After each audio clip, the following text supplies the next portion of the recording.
Hello everyone, and welcome to another part of the Red Embrace Hollywood LP. Right now, still a little sick. A lot better than last time. Couldn't record since last time because my throat actually started just giving up on me. Probably can do more than one part. Don't get used to the parts. That's not usually my thing, in case you're new here. I do long recording sessions and edit those. Right now I am playing version 1.5.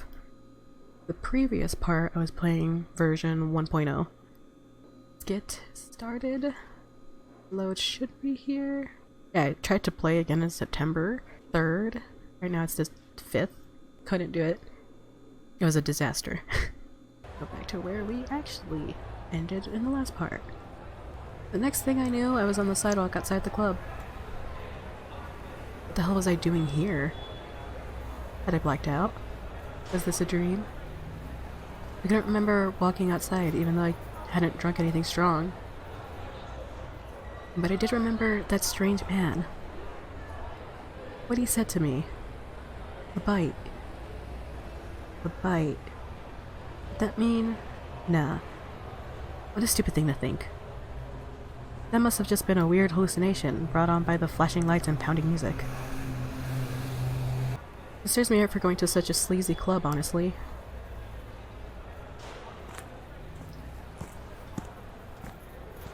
I stumbled through the streets, fighting the urge to stop and vomit. I could feel my skin growing cold. My mouth was dry, and I didn't need to breathe.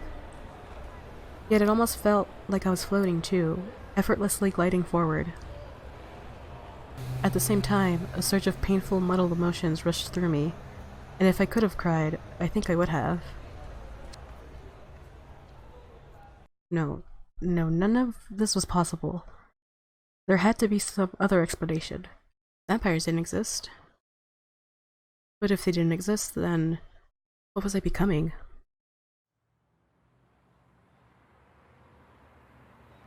By the time I rounded the corner to an alleyway, I was ready to slump down and curl up until I figured out what the hell was going on. But as soon as the alley came into view,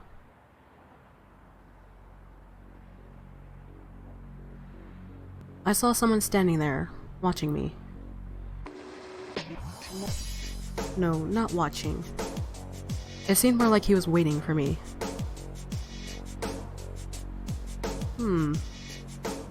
He took a deep breath, slowly shaking his head.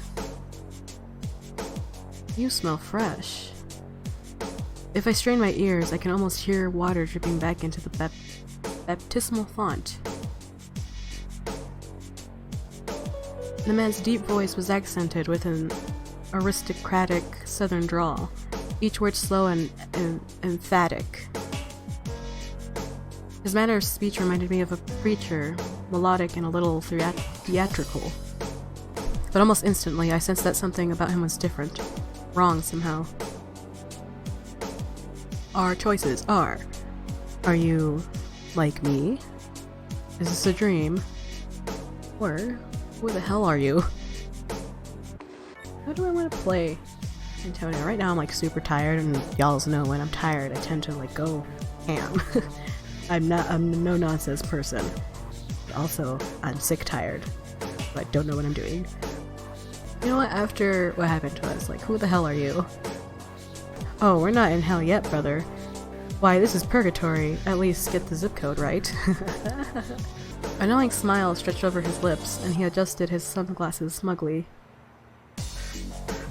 You're referring to his powers, I wonder. Now, as for introductions. I am the Grandmaster who plays blindfolded, that cut on your hand you didn't remember getting. That scratched out face on the yearbook photo. They call me Marcus, and I'm happy to join you for the best and worst night of your existence. After tipping an imaginary hat to me, he flashed a wide grin and I glimpsed two white fangs shining in the light. No need to mention your name, Antonio, so don't worry. I know exactly who you are. And now you're one of us. A night stalker, a bloodsucker, an overblown myth hiding a horrible monster. Ooh, I'm not sure if it's the game being a little like choppy or if it's me. You're a vampire, brother. Welcome to the Valley of Death. So I've really been turned into a vampire? Or this can't be real. Vampires aren't real. Or stop bullshitting me and tell me the truth. So I've really been turned into a vampire? Well, not quite. Right now, I'd say you're more resembling a walking corpse. It's not until you sink your fangs into a live body, feel the heat flowing into your cold guts, that you start to shift into something more. My brain didn't feel like it could process what Marcus was saying. Everything made sense, but at the same time, it all just seemed too intense to be real. Look at his face. I love him. As if he could sense my confusion, Marcus let out a patient sigh. Oh yeah, this might be like a thing that's happening with the newest version. Considering you still look bemused, let me try to put it... Oh, my throat. Considering you still look bemused, let me try to put the facts of the situation in simpler terms. You merely turned into a different kind of parasite, brother. An honest one. Money, sex, favors. You won't have to suck those out of human folk anymore. They will simply fall into your lap. Just blood. Just blood is all you need now. Doesn't that make you feel relieved? Marcus suddenly paused, taking a deep, long sniff of the air. A few moments later, he leaned towards me, this time sniffing close to my neck. What are you? Or, get the hell away from... what are you? It's Kari. I see. I had a feeling. You shine too brightly, brother. Far too brightly for a dead thing. Even a fine mask won't hide that rotten side. But maybe there's another reason you were chosen for that house, too. I love the expression. I had to remember- that sounded weird. I was rubbing my nose as I was saying that. I had to remember to actually look at the portraits because sometimes I just go over and never look at the portraits or sprites or anything. And it looks so good, so I have to take the time and stare at their beautiful, beautiful faces, and their beautiful, beautiful poses, and their beautiful, beautiful everything. He winked at me, grinning like we'd share some priceless inside joke, except I didn't get the punchline. What do you mean, is Kari? You're really freaking me out here.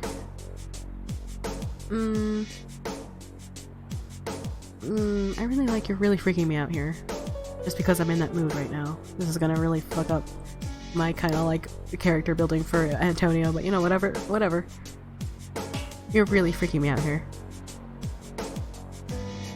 Then you're going to have a very fun time with your coming tribulations. Let me assure you. For now, you should at least know this. You're bitten by an Iskari vampire, which means your blood has taken on those qualities, and you're part of that house. You have my sincerest apologies. His lips curl into a slow, insidious smirk that suggests his apologies were anything but sincere.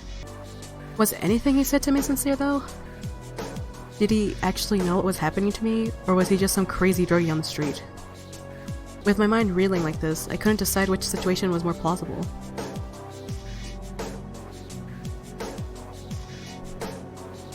I love his face so much.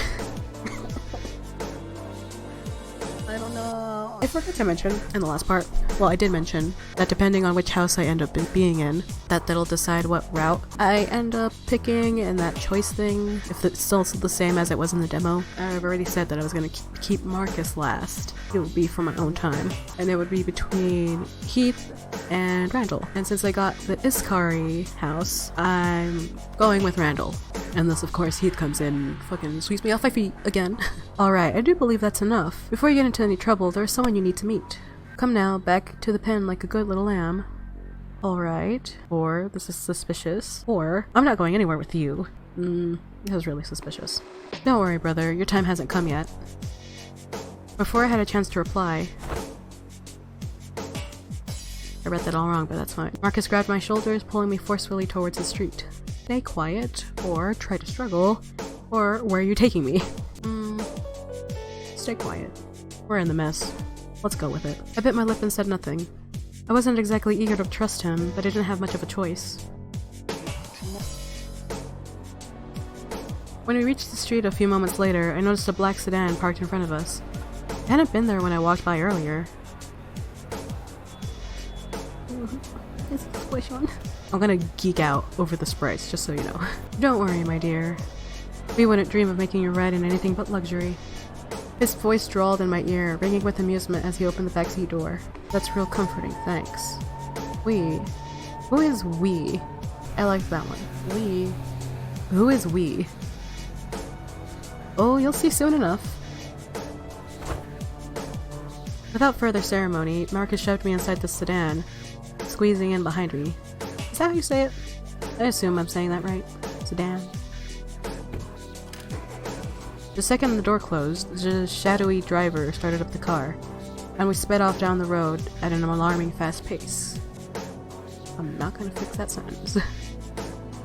I was too disoriented to try and figure out our destination from the landmarks passing by, but that didn't keep a sickening sense of anticipation from building in my gut.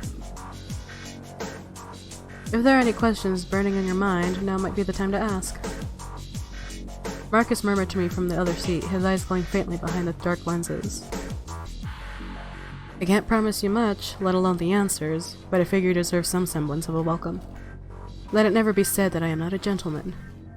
I really like this choice pyramid thing going on in the car. Is every vampire completely nuts, or is it just you?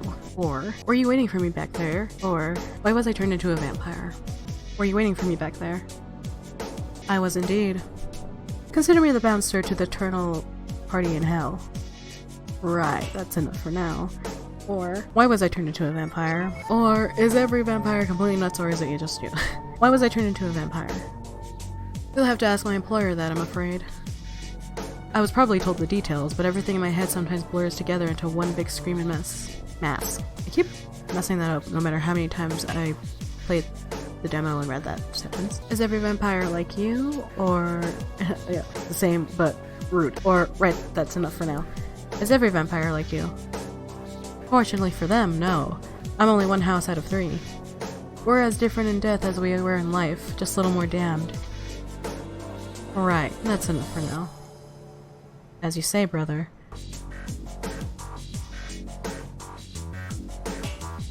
We rode for a short while longer, and in that silence that followed, my mind felt blank.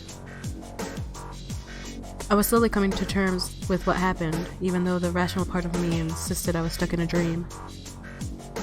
Wherever Marcus was taking me, I could only hope that I'd learned the truth behind everything, including that mysterious man at the club.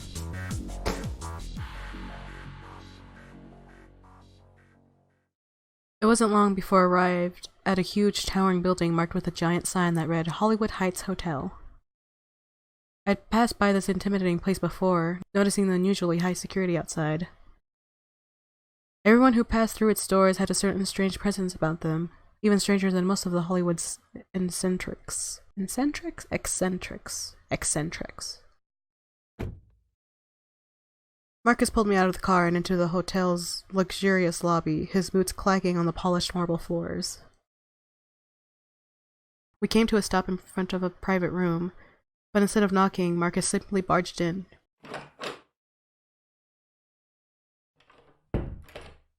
Oh no, I forgot to look up her name! Even like when they teach you how to say her name in game, I'm just like, I can't. I brought Antonio, our little Ishkari, no, fuck. No, I'm already, Novitiate. Oh, I was totally wrong. It's like a novice thing. No, oh, it's religious. Especially in a religious order. I brought Antonio, our little Iskari novitiate. Please give him your warmest welcome. Ah, welcome back, Marcus. An elegant woman stood up from her chair to greet us, her eyes flickering from Marcus to me. I've been expecting you. Oh, surprise face. Angry face. Marcus, there's been a mistake. This individual was not supposed to be bitten. She spoke in a very slow, dangerous fashion of someone barely controlling the rage. At least that rage seemed to be directed at Marcus, not me. Is that so? Marcus shrugged, looking about as bothered as if he'd forgotten to get milk from the grocery store. But our brother here was the only pretty young dead thing to walk out of the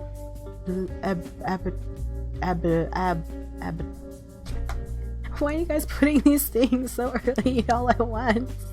My vocabulary is not as vast. Abattoir. It's a slaughterhouse.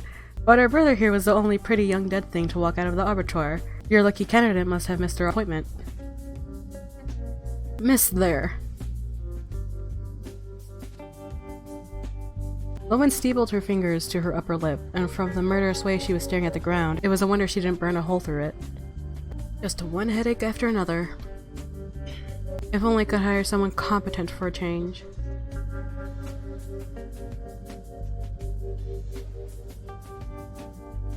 Finally, with a deep sigh, she turned her focus back to me. I had the distinct feeling her calculating eyes were scrutinizing me, doing some kind of rapid cost-benefit analysis.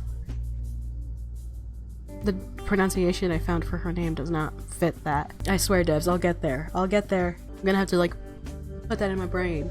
Cherise. Well, let me start by saying my name. Cherise. Ooh, there's names that mature. I'm sorry. Saorise, Cherise, and I apologize for all of this happening to you. As you might have guessed, another mortal was supposed to receive the bite tonight, not you. It seems there was a misunderstanding. You know, I'm still not convinced this is real, or then there's no way to turn me back, or what the hell, you just ruined my entire life. Yeah, we're not that angry. I don't like this one either. Then there's no way to turn me back. Oh, no, I'm afraid not. If it were that simple, we wouldn't be standing here now, would we? It seems my agent was sabotaged, presumably by your mysterious sire, who is no doubt an enemy of mine. Regardless, I'm rather short on time here, so I won't mince words. You can lament over your loss of humanity for the next century, or you can accept the hand you've been dealt with and move on. Cherise breezed along without trying to hide her impatience or annoyance, like I was inconveniencing her somehow. It almost left me speechless. She was going to chalk this up to a misunderstanding? You were an accident, but I'm offering you a purpose. As cruel as it may sound, this turn of events needed be a tragic one for you. It is a chance for all you could have ever wanted in life, perhaps even more if you possess the will to survive. Therefore, my proposal is a straightforward one. Will you join the Los Angeles Coven of Vampires, my coven? I will, or I don't have much of a choice, do I? I don't like this one, because it's true. So, I don't have much of a choice, do I? Not particularly, no. I'm pleased you realize this at the very least, so we can proceed past formalities. The briefest of smiles flashes over her lips like a subliminal message flickering on a TV screen. Very well, let me establish the main 3 rules of our coven. 1. When you feed, do not kill. It is unnecessary, since mortals almost always lose their memory of events leading up to the bite. 2. Never reveal your true nature to a mortal. By doing so, you endanger not only yourself, but our entire kind. As a result, you'll be disposed of. And finally, do not turn any mortal into a vampire without my permission. My explicit permission. It's necessary to keep our population to a minimum, as otherwise, the area could quickly become overcrowded. Do you understand all of this? Crystal clear, or I do, or yeah, can you get to the point? I do. Good, see to it that you don't forget these rules. With a quiet sniff, Cherise motioned towards the chair beside Marcus, who had— oh, it's that word that I just recently learned and completely forgot how to say. Who had languidly stretched down into a seat while we were talking. As I settled down into the offered chair, Marcus flashes me a sidelong smirk. It seemed he found all of this particularly amusing. Cherie snapped her fingers to get my attention. My state of shock wasn't high on her list of priorities, apparently. Now, Antonio, you've arrived during a most difficult time. It just so happens that we're in the middle of a war. A messy political war waged in the dark, entirely unbeknownst to mortals. As she began her brisk business agenda, Charisse elegantly lowered herself onto the couch opposite to me. The three houses, the ones all vampires belong to, Iskari, Mavar, and Golgotha, are fighting for the rule of Los Angeles. To put it very crudely, Iskari tend to be diplomatic, Mavar are more aggressive, and Golgotha are everything else. If only were that simple. Yes, well, no doubt he'll learn of the nuances soon enough.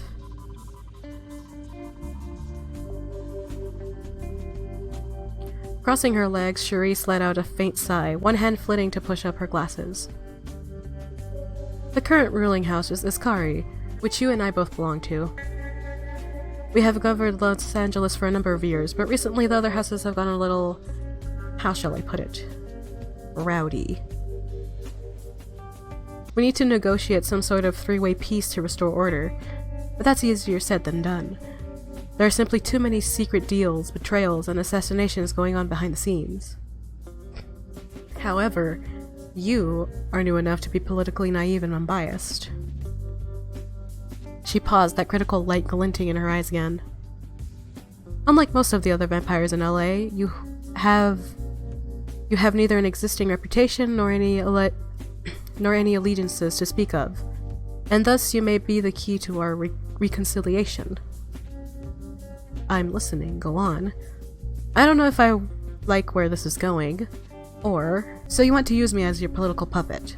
I'm listening, go on.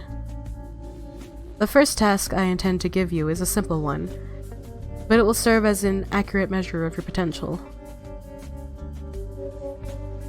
There's a meeting going on tomorrow night between Randall, the powerful leader of the Mavari rebels, and some Golgotha emissaries.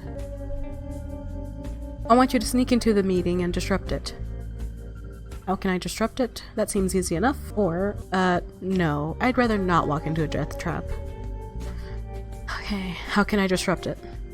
That will be the least of your concerns. You should be more worried about getting past the guards. Whatever tools you have at your disposal, I suggest you use them. Quick thinking and improvisation are the key to seeing another sunset. Tomorrow night, Marcus will call you an hour before the meeting. He should have all the details you'll need. Make sure that no treaty is made between the Mavar and Golgotha. It is an important step towards forcing Randall onto our side. He's too valuable of a potential ally. Consider this task your trial. It is an opportunity to transcend your circumstances, to prove that Faith chose you for a reason. With an air of finality, Charisse rose and stepped briskly past me, striding over to the door. Marcus shuffled aside, eyeing her with an arched eyebrow. You'll be staying here at the Hollywood Heights Hotel in the room intended for the candidate you replaced. The hotel is managed by some of our people, so you'll be perfectly safe. The next time we speak, I will be looking forward to the tale of your success, Antonio. The door slammed shut behind her, and the swift clacking of her high heels slowly faded into the distance. I turned to Marcus, unsure how exactly to process everything Charisse had just told me. Well, well, well. It seems to star smile upon you, brother. He let out a delighted chuckle, winking at me behind those dark lenses. Charisse doesn't like to make mistakes. You must have caught her in a good mood tonight. Tell me, what do you think of her, the Red Queen? Powerful, confident. I like her. Or, honestly, I'm not sure yet. It's too early to tell. Or, I've met convicted felons who seem more trustworthy. Honestly, I'm not sure yet. It's too early to tell. Someone who reserves judgment. My god, you're a mythical beast twice over. Marcus pauses, glancing down to an old-fashioned pocket watch in his palm. The fact that he owned one doesn't surprise me in the least somehow.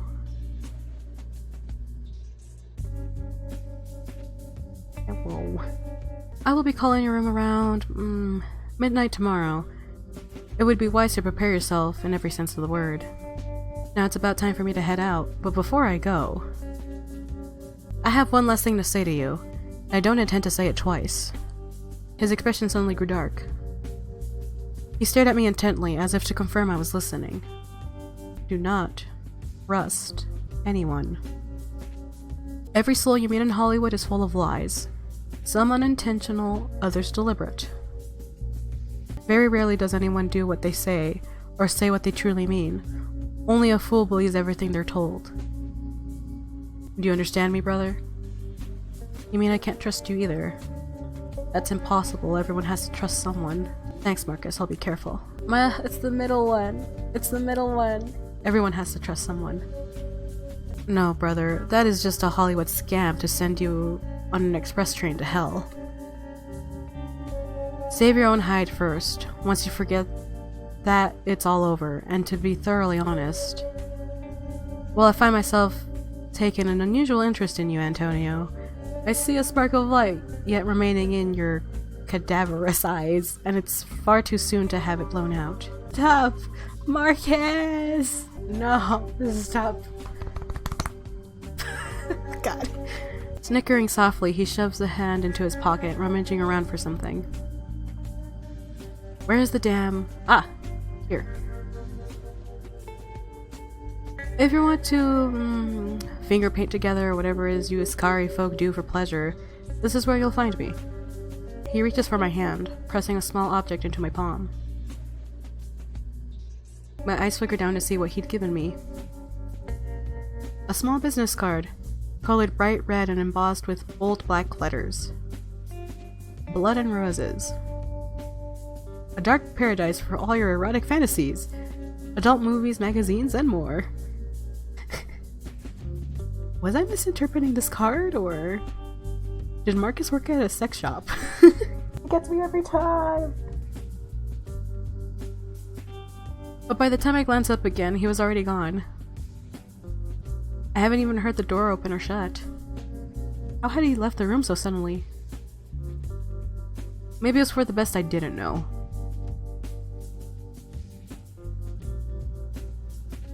Leaving the empty room behind, I found my way back to the front desk, asking about Charisse's reservation. A slightly awkward, pale-faced clerk handed me a key without question. Room 915. Numbly, I made my way into the elevator and up to my floor, where a posh corridor opened up to greet me.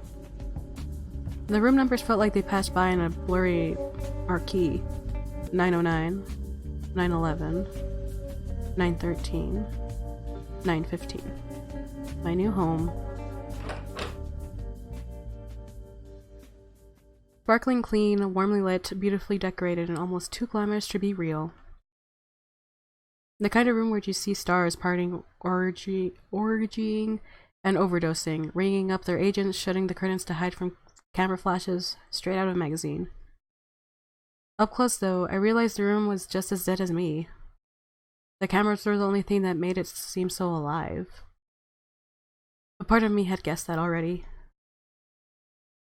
Okay, we're gonna stop here for this part. It might be short, it might be long, I don't know. I need to stop. My throat is killing me. See ya in the next part. Oh, hold on, we're gonna check our stats. I'm still human-like. I'm more reserved than determined. Diplomatic or outspoken. I am diplomatic. Kill, kill, kill. Kill, kill, kill. I'm sort of sad that they took out, like, you're a gentle whatever. But this works too. I like it a lot.